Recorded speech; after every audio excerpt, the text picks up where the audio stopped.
Hi friends, ఈరోజు video వచ్చేసి ఈ మోడల్ హ్యాండ్ అనేది తక్కువ క్లాత్ ఉన్నా కూడా మనము ఎలా కట్ చేసి స్టిచ్ చేసుకోవాలి అనేది కొత్త వారికి కూడా అర్థమయ్యే విధంగా క్లియర్గా చూపిస్తాను. చూసారు, నేనైతే ఇక్కడ చార్ట్ మీద చూపిస్తున్నానండి. ఎందుకంటే మీకు క్లియర్గా కనిపించడం కోసం కొలతలు అనేది. చూసారు కదా, ఫస్ట్ మనం ఆది బ్లౌజ్ అనేది తీసుకోవాలి. దాని పొడవు ఎంత ఉంది, అలానే లూజు అన్నీ ఒక చోట నోట్ చేసుకున్నాము అంటే కట్ చేసుకోవడానికి ఈజీగా ఉంటుంది. ఇలాగ ఆది బ్లౌజ్ నుంచి పొడవు అనేది ఎంత వచ్చిందో చెక్ చేసుకోండి. నేను చూపిస్తున్నట్టు 5.5 వచ్చింది కదా, దీన్ని మనం నోట్ చేసుకోవాలి. అలానే హ్యాండ్ లూజ్ కూడా నోట్ చేసి పెట్టుకోవాలి. హ్యాండ్ లూజ్ కూడా ఇలాగ చివర కుట్టు దగ్గర నుంచి ఇక్కడ వరకు చూసుకున్నాము అంటే టైట్గా చూడాలండి. 6 ఇంచెస్ వచ్చింది నాకు. ఇలా చూసుకున్న తర్వాత చంక రౌండ్ అనేది మీరు బాడీ మీద నుంచి తీసుకోవచ్చు, లేదా నేను చూపిస్తున్నట్టు ఇలాగ మనం బ్యాక్ పార్ట్ కట్ చేస్తాం కదా, ఇక్కడ బ్యాక్ పార్ట్ నుంచి ఇలాగ 1/2 ఇంచ్ ఖర్చుకు వదిలేసి ఇలా చూసుకున్నారు అంటే మనం జాయిన్ చేసేటప్పుడు పర్ఫెక్ట్గా సరిపోతుంది మనకి. చూసారు కదా, ఇలా చూసుకోవాలి. 8.2 వచ్చిందండి. 1కి 2 సార్లు క్లియర్గా కొత్తవారైతే ఇలా చెక్ చేసుకోండి. 8.2 వచ్చింది. అదే మనం ఆది బ్లౌజ్ నుంచి తీసుకోవాలి అంటే కొత్తవారు క్లాత్ అనేది మనకి సాగిపోతుంది కదా, అలా కాకుండా మనము కట్ చేసుకున్న బ్యాక్ పార్ట్ నుంచి తీసుకుంటే మనకి చాలా ఈజీగా ఉంటుందండి చంక రౌండ్ అనేది. ఇప్పుడు చార్ట్ మీద చూపిస్తాను. ఇలాగ ఫోల్డింగ్ అనేది మన వైపు ఉంచుకోవాలి. ఓపెన్స్ అనేది ఆపోజిట్లో ఉంచుకొని ఇప్పుడు హ్యాండ్ పొడవు వచ్చేసి 5.5 కదా. నార్మల్గా హ్యాండ్కి అయితే మనము 1 ఇంచ్ కలుపుకుంటాము, 6.5 పెట్టుకుంటాం ఇలాగా. కానీ ఇక్కడ మనము కిందన బార్డర్ అనేది వేస్తామండి. దానికోసం అయితే 1 ఇంచ్ అనేది పెట్టుకోనవసరం లేదు. ఈ బార్డర్ అనేది నేను వేయాలనుకుంటున్నాను. అందుకని మనం ఈ 1 ఇంచ్ అనేది తగ్గించేసుకుని ఎంతైతే తీసుకున్నామో ఆది బ్లౌజ్ నుంచి అంతే తీసుకుని పెట్టుకుంటే సరిపోతుంది. మనం బార్డర్ అయితే 1 ఇంచ్ వేద్దాం అనుకుంటున్నాం. దానికోసం అయితే నేను ఇక్కడ ఈ 1 ఇంచ్ అనేది కలుపుకోవట్లేదండి ఖర్చులకి. జస్ట్ మనం ఎంత తీసుకున్నామో అంత 5.5 అనేది పెట్టేసుకోవాలి. చూసారు కదా, ఇలాగ 5.5 అనేది పెట్టేసుకోవాలి పొడవు. నార్మల్ హ్యాండ్కి అయితే మనం 1 ఇంచ్ అనేది ఖర్చులకు కలుపుకోవాలి. ఇప్పుడు కిందన చంక రౌండ్కి వచ్చేసి డౌను 3 ఇంచెస్కి ఇలా పెట్టుకోండి. ఇది షార్ట్ హ్యాండే కాబట్టి మనము 3 ఇంచెస్ పెట్టుకుంటే సరిపోతుంది. ఇలాగా చూసారు కదా, ఇలా పెట్టుకుని ఇప్పుడు మనం చంక రౌండ్ అనేది తీసుకున్నాం కదా, దాన్ని ఇలాగా నేను చూపిస్తున్నట్టు ఈ చివరి కార్నర్లో ఇలా పెట్టుకొని ఇక్కడ 3 ఇంచెస్కి మార్క్ చేసాం కదా, అక్కడ ఎక్కడైతే వస్తుందో అక్కడ ఇలాగ మార్క్ చేసుకోవాలి. 8.2 మనం టేప్ అనేది నేను చూపిస్తున్నట్టు పెట్టుకోవాలండి. అలానే కిందన కూడా 6 ఇంచెస్ లూజ్ వచ్చింది కదా, అది పెట్టుకుంటున్నాను. మనం ఇక్కడ ఖర్చు ఎంత పెట్టుకోవాలి అనుకుంటే అంత పెట్టుకోండి. బ్యాక్ పార్ట్కి నేనైతే 2 ఇంచెస్ పెట్టాను కాబట్టి హ్యాండ్కి కూడా ఇలాగ 2 ఇంచెస్ అనేది పెట్టుకుంటున్నాను. మీరు ఒకవేళ 1.5 పెట్టుకుంటే 1.5 పెట్టుకోండి. ఇలాగా ఈ 2 మార్కింగ్స్ని కూడా మనం స్కేల్తో డ్రా చేసుకోవాలి. ఇప్పుడు వచ్చేసి ఇది పెద్ద సైజ్ బ్లౌజ్ అండి. దానికోసం అయితే ఇలాగ 2.5కి ఇక్కడ నేను మార్క్ చేసుకుంటున్నాను. ఒకవేళ మీది చిన్న సైజ్ బ్లౌజ్ అయితే 2 ఇంచెస్కి మార్క్ చేసుకోండి. అలానే ఈ చివరి నుంచి 1 ఇంచ్కి కూడా ఒక మార్కింగ్ చేసుకోవాలి. ఆ 1 ఇంచ్ ఎందుకనేది కూడా చూపిస్తాను. ఇప్పుడు ఈ 2.5 దగ్గర నుంచి ఈ ఖర్చు వరకు కూడా మనం ఇలాగ స్కేల్తో డ్రా చేసేసుకోవాలి. ఈ రెండిట్లకి మిడిల్ పాయింట్ నేను ఎలా పెట్టానో టేప్ అలా పెట్టుకొని ఇలా ఫోల్డ్ చేశారు అంటే కరెక్ట్గా మిడిల్ పాయింట్ అనేది వస్తుంది మనకి. ఇక్కడ ఒక మార్కింగ్ అనేది చేసుకోండి.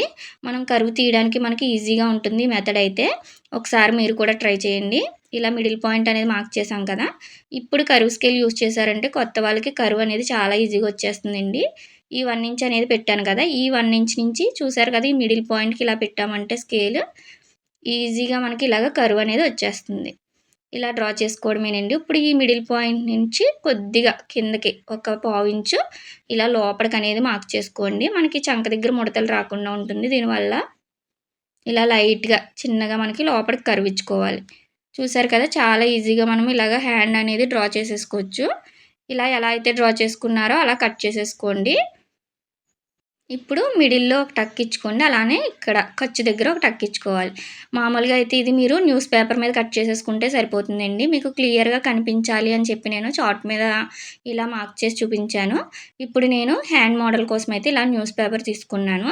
దీన్ని మనము 2 లేయర్స్ అనేది తీసుకోవాలి 2 హ్యాండ్స్‌కి వచ్చేలాగా.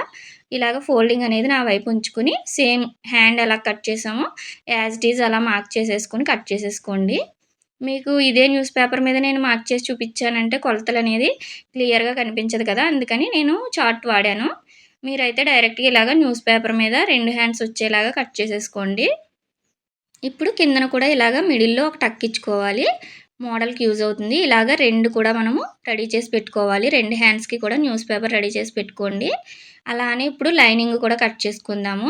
మనం బ్యాక్ పార్ట్, ఫ్రంట్ పార్ట్ తీగ మిగిలిన క్లాత్‌లో ఇలాగా ఫోల్డింగ్ అనేది మన వైపు ఉండేలా చూసుకొని 2 హ్యాండ్స్ వచ్చేలాగా చూసుకొని పెట్టుకొని కిందన క్రాస్ అనేది తీసేసుకోవాలి. ఇప్పుడు హ్యాండ్ ఎలాగైతే మార్క్ చేసుకున్నామో సేమ్ అదే విధంగా ఇలా పెట్టేసుకొని ఇది కూడా ఇలా మార్క్ చేసేసుకొని కట్ చేసేసుకోండి. కిందన మనం ఖర్చులకి కూడా మార్క్ చేసుకోవాలి. దీన్ని ఈ రోలర్‌తో ఇలా మార్క్ చేసుకోవడం వల్ల మనకి స్టిచ్చింగ్ చేసేటప్పుడు చాలా ఈజీగా ఉంటుందండి. మనం మళ్ళీ కొలవనవసరం లేదు. చూపిస్తాను చూడండి. ఇక్కడ టక్స్ కూడా ఇచ్చేసుకోండి. చూసారు కదా మనకి ఇలాగా లోపల కూడా మార్కింగ్ అనేది పడిపోతుంది. ఇది బాగా యూజ్ అవుతుందండి కొత్త వారికి. ఇప్పుడు మెయిన్ క్లాత్ తీసుకుందాము. ఇలాగ మనము మెయిన్ క్లాత్ అనేది కట్ చేసుకున్నాం గదా! దీన్నొచ్చేసి మనము ఇలా ఎక్కువ క్లాత్ ఉండాలండి. అంటే మనకి బ్లౌజ్‌లో ఎంత మిగిలిందో అంతా కూడా ఇలాగ ఫోల్డింగ్ ఉంది కదా! ఇది 2 పీసులు తీసుకున్నాను. ఇలా ఫోల్డింగ్స్ ఉండాలి. అంటే 4 లేయర్స్ ఉందిక్కడ. ఇప్పుడు దీన్ని ఇలా పెట్టేసుకోండి. మనం కట్ చేసిన హ్యాండ్ అనేది ఇలా పెట్టుకుంటే మనకి ఇలా రావాలి. అలానే పైన కూడా మనకి 1 ఇంచ్ అనేది ఎక్స్‌ట్రా ఉండాలండి. చూస్తున్నారు కదా! ఇలాగ పైన కూడా మనకి ఎక్స్‌ట్రా 1 ఇంచ్ పొడవు ఎక్స్‌ట్రా ఉండాలి. అలానే మనకి క్లాత్ అనేది ఎక్కువ ఉంది అంటే మనము ఈ సైడ్ కూడా ఇలా నేను చూపిస్తున్నట్టు ఎక్స్‌ట్రా 1 ఇంచ్ ఉన్నా కూడా మీకు సరిపోతుంది. నాకైతే ఇక్కడ కొంచెం క్లాత్ అయితే తక్కువుంది. చూసారు కదా! ఇంత తక్కువుంది. తక్కువున్నా పర్వాలేదండి. ఫ్రిల్స్ అనేది తగ్గించి పెట్టుకోవచ్చు.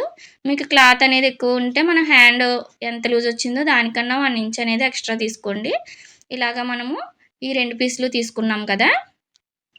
ఇప్పుడు రెడీ అయిపోయినట్టే కటింగ్ అనేది. ఇలాగ లైనింగు అలానే బోర్డరు మనం పేపర్స్ కట్ చేసుకున్నాం కదా! అవి కూడా తీసుకోవాలి. స్టిచ్చింగ్ చేసేటప్పుడు ఇవి యూజ్ అవుతాయండి మనకి. చూసారు కదా! ఇలా రెడీ చేసుకున్నాం కదా! ఇప్పుడు స్టిచ్చింగ్ ఎలా చేయాలో చూపిస్తాను. ఫస్ట్ మనము వీటిలన్నింటిని పక్కన పెట్టేసుకొని మెయిన్ క్లాత్ అనేది తీసుకోవాలి. ఇలాగ 2 లేయర్స్ వచ్చేలా తీసుకున్నాం కదా! దీన్ని మనము ఈ మిడిల్‌లోకి అనేది ఒక టక్ ఇచ్చుకోవాలి. పైన కింద కూడా ఇలాగ మిడిల్ పాయింట్ అంటే మనకి ఫోల్డింగ్ సైడ్ ఇలాగ టక్స్ ఇచ్చేసుకోండి పైన కింద కూడా. ఇలా ఇచ్చుకొని ఇప్పుడు ఇక్కడి నుంచి నార్మల్‌గా అయితే మీరు క్లాత్ ఎక్కువ ఉంటే 2 ఇంచెస్ పెట్టుకోండి. నాకు కొంచెం తక్కువ ఉంది కాబట్టి నేను ఇక్కడ 1.5 పెడుతున్నాను. చూసారు కదా! ఇలాగా 1 ½ గ్యాప్ వచ్చేలాగా పెట్టుకుంటున్నాను. మీకు క్లాత్ ఇంకా ఎక్కువ ఉన్న 2 ఇంచెస్ పెట్టుకోండి. ఇలాగా 1 ½ ఇటు సైడ్‌కి మార్కింగ్ చేసుకున్నాను. ఒక 4 ప్రిల్స్ వచ్చేలాగా పెట్టుకుంటున్నాను. అలానే ఇటు సైడు మనం టక్ ఇచ్చిన దగ్గర నుంచి ఈ టేప్‌కి కూడా 1 ½ వచ్చేలాగా సేమ్ 4 ప్రిల్స్ వచ్చేలాగా పెట్టుకుంటున్నాను. మనం ప్రిల్స్ పెట్టుకున్న తర్వాత ఇంకా క్లాత్ అనేది ఉంటే మళ్ళీ పెట్టుకోవచ్చండి. ఫస్ట్ ఇలా పెట్టుకొని చూసుకోండి. ఇలా మిడిల్ పాయింట్‌కి మనం టక్ ఇచ్చిన దగ్గరికి ఈ ప్రిల్స్ అనేది రావాలి. ఇలాగా ఒకదాని మీద ఒకటి, ఒకదాని పైనే ఒకటి ఇలా వచ్చేయాలండి. నేను ఎలాగైతే చూపిస్తున్నానో అలాగా ఫోల్డ్ చేసుకోండి. ఇలాగ 4 ప్రిల్స్ కూడా మనము ఇలా పెట్టేసుకోవాలి. పక్కకి వెళ్ళకుండా చూసుకోండి. ఒకదాని పైనే ఒకటి వచ్చేలాగా పెట్టుకోండి. ఇలాగా ఒక స్టిచ్ వేసేసుకోవాలి. అలానే మిడిల్‌లో నీడిల్ అనేది కిందకి దింపుకొని మళ్ళీ దీన్ని కూడా మనము ఇలాగా ఇటు సైడ్ నుంచి మిషన్ వైపుకి ఇలా ఫోల్డింగ్ చేసుకోండి. ఇలా ఫోల్డింగ్ చేసేసుకొని ఇటు కూడా మనం ఒక స్టిచ్ వేసేసుకోవాలి. చూసారు కదా! ఇలా రెడీ అయిపోతుంది మనకి. అన్నీ కూడా దగ్గరగా ఒక చోటకే రావాలండి. అప్పుడే ఫినిషింగ్ బావుంటుంది మనకి. ఇప్పుడు పైన కూడా మనము ప్రిల్స్ అనేది పెట్టుకుందాము. అయితే మిడిల్ పాయింట్ ఉంటుంది కదా! టక్ ఇచ్చిన దగ్గరికన్నా ఈ ప్రిల్ అనేది ఇలాగా దగ్గరికి రావాలి. ఈ టక్ దగ్గరికి నేను చూపిస్తున్నట్టు. ఇలా ఫోల్డ్ చేసుకొని పిన్ అనేది పెట్టుకోండి. కదలకుండా ఉంటుంది మనం స్టిచ్ వేసేటప్పుడు. అలానే ఇక్కడి నుంచి ఇక్కడికి కూడా సేమ్ ఇలానే ఒక పావించ్ అనేది గ్యాప్ ఉండాలి. చూస్తున్నారు కదా! ఇలాగా పక్కన ఒక పావించ్ గ్యాప్ ఉండేలాగా చూసుకుంటూ పిన్స్ అనేది పెట్టుకోండి. మనం ఇలా నీట్‌గా అడ్జస్ట్ చేసుకోవాలండి. ఇలా అడ్జస్ట్ చేసుకుంటేనే మనకి లుక్ అనేది కరెక్ట్‌గా వస్తుంది. చూసారు కదా! ఇలా పావించ్ గ్యాప్‌లో మొత్తం అన్నీ సర్దేసుకొని మనం పిన్ అనేది పెట్టేసుకోవాలి. అప్పుడు స్టిచ్ వేసుకోవడానికి మనకి చాలా ఈజీగా ఉంటుంది. ఇది మిడిల్ పాయింట్. మళ్ళీ సేమ్ ఇక్కడ కూడా పావించ్ గ్యాప్ ఉండేలాగా ఇలాగ అన్ని ప్రిల్స్ కూడా పెట్టుకొని స్టిచ్ వేసుకోవాలి. నేను ఇలాగ ఒక సైడ్ అయితే కుట్టేసుకున్నాను. ఆ తర్వాత ఇటు సైడ్ కూడా సేమ్ ఇలాగనేది పెట్టుకుంటున్నాను. చూసారు కదా! ఇలాగ పిన్స్ అనేది పెట్టేసుకోండి. మీకు ఈజీగా ఉండాలి అంటే ఇలా ఒక సైడ్ కుట్టుకున్న తర్వాత ఇంకొక సైడ్ కుట్టుకుంటే ఈజీగా ఉంటుందండి. ఒకవేళ మీరు కుట్టుకోగలను అంటే 2 వైపులు కూడా పిన్స్ అనేది పెట్టేసుకొని ఒకే స్టిచ్‌తో వేసుకుంటూ వెళ్ళిపోవచ్చు. ఇలాగా. ఇలా కుట్టామంటే ఈక్వల్‌గా వచ్చేస్తాయి. చూసారు కదా! ఇలా రెడీ అయిపోయింది. మనకిప్పుడు పేపర్ అనేది పెట్టుకొని ఇంకా క్లాత్ ఉంది లేదు అనేది ఇలా చెక్ చేసుకోవాలండి. చూసారు కదా! నాకు ఇంకా క్లాత్ అనేది ఉంది. అందుకని మళ్ళీ మనము ఇటు సైడు మళ్ళీ ప్రిల్స్ అనేది పెట్టుకోవచ్చు. ఇక్కడ 1 ½ అలానే ఇక్కడ కూడా 1 ½ పెట్టుకుంటున్నాను. ఇలాగ మనకి న్యూస్ పేపర్ అనేది కట్ చేసి ఉంటుంది కాబట్టి మనం ఇలా పెట్టుకొని క్లాత్ అనేది ఇంకా ఎక్స్ట్రా ఉంటే మనం ప్రిల్స్ అనేది పెట్టుకోవచ్చండి. చూసారు కదా! ఇలా అడ్జస్ట్ చేసుకోవాలి. ఇటు నేను ఎక్స్ట్రాగా మళ్ళీ ఇంకొక ప్రిల్ పెట్టాను. మళ్ళీ పైన కూడా సేమ్ పావించి గ్యాప్ ఉండేలాగా అడ్జస్ట్ చేసుకొని పెట్టేసుకోవాలి. ఇప్పుడు మళ్ళీ మనం ఒకసారి చెక్ చేసుకున్నామంటే తెలుస్తుంది. చూసారు కదా! నాకు కరెక్ట్‌గా సరిపోయింది. ఇప్పుడు మనము ఈ పేపర్ అనేది ఎలా పెట్టుకొని స్టిచ్ చేసుకోవాలో చూపిస్తాను. ఇలాగా బ్యాక్ సైడ్‌కి తిప్పుకోండి. బ్యాక్ సైడ్ డాట్స్ పెట్టాం కదా పేపర్‌కి పైన, కింద. ఆ డాట్స్ అనేది కరెక్ట్‌గా మనకి పైన, కింద రావాలి. ఇలా నేను చూపిస్తున్నట్టు కింద మనం ప్రిల్స్ అన్నీ ఒక చోట పెట్టాం కదా! అక్కడ అలానే పైన ఈక్వల్‌గా వచ్చినాయా లేదా చూసుకొని కిందన పర్ఫెక్ట్‌గా పెట్టుకోండి. ఇలాగ డాట్ టు డాట్ వచ్చేలాగా. పైన కూడా మిడిల్ పాయింట్ అనేది ఎదురుగుండా ఉండేలాగా ఇలా పెట్టుకోవాలి.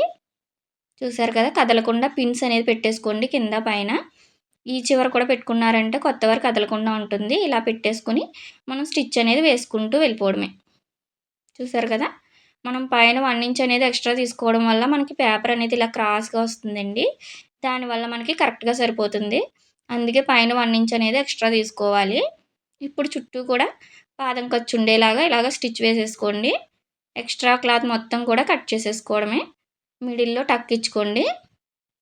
మొత్తం అంతా కూడా పాదంకొచ్చే ఉండేలాగా చూసుకొని స్టిచ్ వేసుకోవాలి. ఇప్పుడు లోపల పేపర్ అంతా కూడా ఇలాగ తీసేసుకున్నామంటే మనకి హ్యాండ్ అనేది కరెక్ట్‌గా ఇలా షేప్ అనేది వచ్చేస్తుంది. మిడిల్ పాయింట్స్ అనేది ఇలా మార్క్ చేసుకోవడమే. చూసారు కదా! ఎంత నీట్ ఫినిషింగ్‌తో వచ్చిందో. మనం ఎంత తక్కువ క్లాత్ ఉన్నా ఇలాగ చిన్నగా పెట్టుకోవచ్చండి ప్రిల్స్ అనేది. సేమ్ ఈ హ్యాండ్ కూడా నేను ఇలా రెడీ చేసేసుకున్నాను. ఇలా రెడీ చేసుకున్నాం కదా! ఇప్పుడొచ్చేసి మనం లైనింగ్ అనేది తీసుకోవాలండి. లైనింగ్‌కి ఇందాక లోతు అనేది తీయలేదు కదా!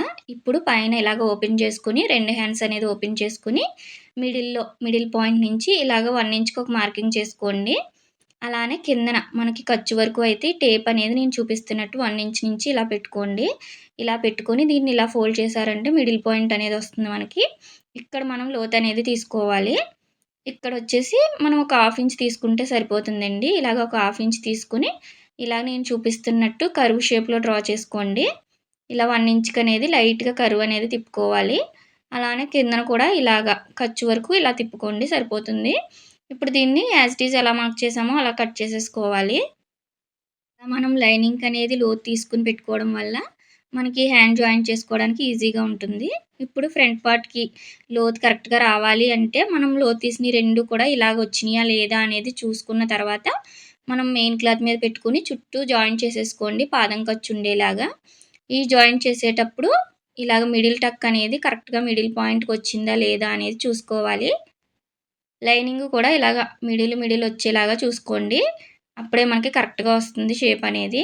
పైన, కింద కరెక్ట్‌గా ఉన్నాయా లేదా అనేది ఖచ్చితంగా చూసుకోవాలి.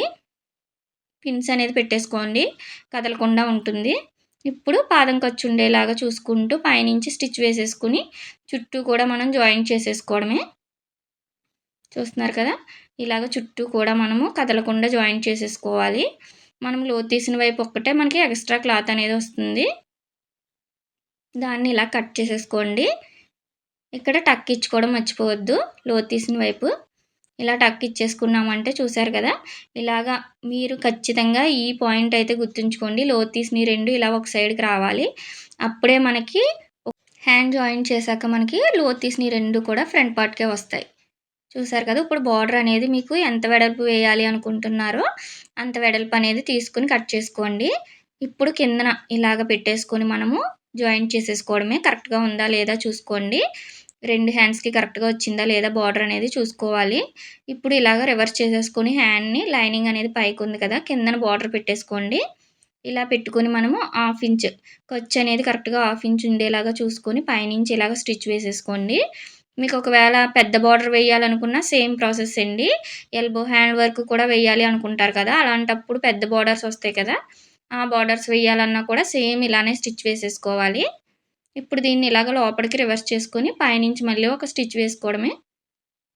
మనకి ఎల్బో హ్యాండ్ అన్నా, షార్ట్ హ్యాండ్ అన్నా ఇక్కడి వరకు అయితే సేమ్ అండి. బార్డర్ ఒక్కటే మనకి వెడల్పు అనేది పెరుగుతుంది. మీకు బార్డర్ ఎంత వెడల్పు వచ్చిందో దాన్ని బట్టి అయితే పైన తీసుకోండి సరిపోతుంది. చూసారు కదా! ఇలాగా రెడీ చేసేసుకోవడమే. వీళ్ళైతే నాకు చిన్న బార్డర్ పెట్టమన్నారు. దానికోసమైతే నేను ఇలాగ షార్ట్ హ్యాండ్‌కి ఇలాగ చిన్నగానే పెట్టుకున్నాను. బార్డర్ అంతా కట్ చేసుకొని మనకి ఎంత కావాలో అంత అనేది పెట్టుకున్నాను. చూసారు కదా! ఇక్కడ మళ్ళీ పైనుంచి కూడా ఇలాగ స్టిచ్ అనేది వేసేసుకోండి. అప్పుడే మనకి నీట్‌గా ఉంటుంది ఫినిషింగ్ అనేది. ఇలాగ నేను ఎలాగైతే చూపిచ్చానో అలాగా కట్ చేశారు అంటే మీకు చాలా నీట్‌గా అనేది వస్తుందండి హ్యాండ్ అనేది. మనం ఇలాగ తక్కువ క్లాత్‌తోనే చూసారు కదా! ఎంత నీట్ హ్యాండ్స్ అనేది రెడీ అయిపోయినాయో. ఇలా చాలా సింపుల్‌గా మనము హ్యాండ్ మోడల్ అనేది రెడీ చేసుకోవచ్చండి. కొత్త వారికి కూడా ఈజీగా అర్థమవుతుంది. మనం కిందన ఒక బటన్ అనేది స్టిచ్ చేసుకున్నామంటే చాలా నీట్‌గా ఉంటుంది. మనం బ్లౌజ్‌కి జాయింట్ చేశాక కరెక్ట్‌గా సరిపోయింది కదా! ఇప్పుడు ఇది పొడవు సరిపోయిందా లేదా కూడా మనము టేప్‌తో చెక్ చేసుకోవాలి. చూసారు కదా! ఇలా పెట్టుకొని ఇలా చెక్ చేసామంటే కరెక్ట్‌గా 5 ½ వచ్చేసింది. మీరు జాయింట్ చేయకముందే ఇలా చెక్ చేసుకోండి. మీకు చూపించడం కోసం అయితే నేను చూపిస్తున్నానిక్కడ. ఇలా చెక్ చేసుకొని అప్పుడు జాయింట్ చేసేసుకోవడమే. మనం బ్లౌజ్‌కి రౌండ్ నెక్ పెట్టేసుకొని ఇలాగ హ్యాండ్‌కనేది మోడల్స్ హైలైట్ చేసుకున్నాము అంటే ఇంకా చాలా బావుంటుందండి. బటన్ అనేది పెట్టాక చూసారా ఎంత బావుందో? మనము ఇలాంటి మోడల్స్ అనేది స్టిచ్ చేసుకోవాలి. మీకేమన్నా డౌట్ ఉంటే కామెంట్ చేయండి. నచ్చితే లైక్ చేయండి, షేర్ చేయండి, సబ్స్క్రైబ్